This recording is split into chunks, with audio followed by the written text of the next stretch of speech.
don't have anyone to take care of me. And he said, and the jizya is becoming difficult for me, the tax. Keep in mind, the jizya in the time of Umar was less than the zakat for the Muslims. Okay?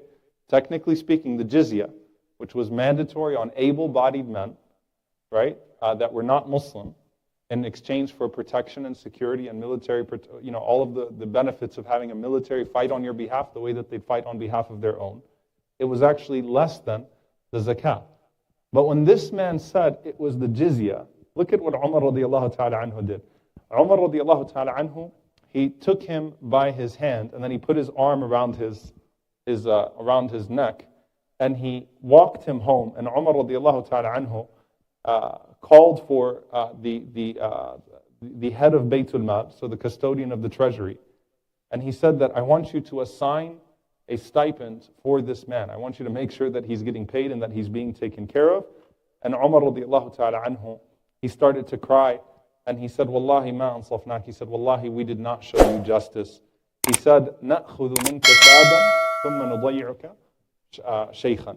That نَأْخُذُ مِنْكَ شَابًا, we take from you when you're young, and then we lose you or we forget you when you're old. And he says, Wallahi la a'tiyannaka min mal al-muslimin. I swear that I will give you from the money of the Muslims. I will treat you like a dignified human being. I will honor you. I'll make sure that you have money even from the money of the Muslims. But think about that line. We took from you as a young man, but we forgot you when you were older. So we had no shame in extracting the benefit of your energy and your resources and what you contributed to society as a young man. But then when you became old, we forgot about you.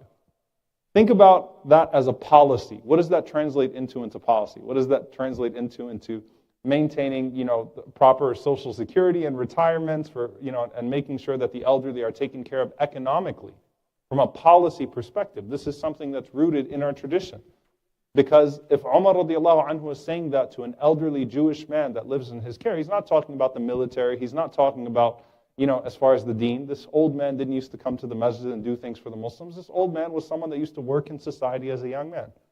And Umar is ashamed of himself. He says, we took from you when you were young, and we forgot you when you were old. So he was specifically referring to the economic piece of this. And then you look back at Abu Bakr and Umar, very famous narration, where Umar radiallahu ta'ala anhu said that every single time I tried to beat Abu Bakr, I found that he preceded me.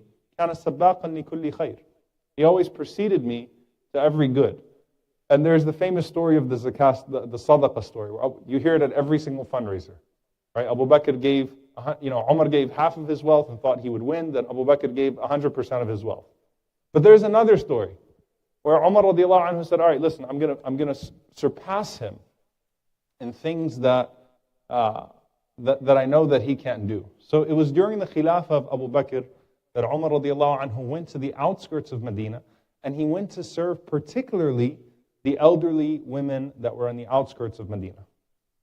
So he had a focused demographic that he would go and he would serve. What that service meant, cleaning up, making sure they were taken care of, food, groceries, whatever it may be.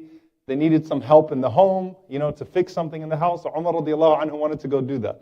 So Umar radiallahu anhu said that when he went out to the outskirts of Medina, to this particular village, and he went to an elderly lady's house, she answered the door, and she told Umar that someone's already been here.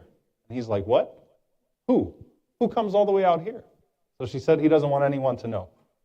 So Umar radiallahu anhu hid behind her house, and he saw Abu Bakr radiallahu anhu, the Khalifa of the Muslims, who's dealing with people that don't want to pay zakah, who's dealing with people that are claiming a new prophet in Musaylim al-Kadhab, who's dealing with all of the problems in the first 2 years after the Prophet ﷺ, and he's making time to go out privately and to serve this elderly woman. And Umar radiallahu anhu cried and he said, لَقَدْ أَتَعَبْتَ مَنْ جَاءَ مِنْ بَعْدِكَ. You have exhausted everyone that has come after you. Like, I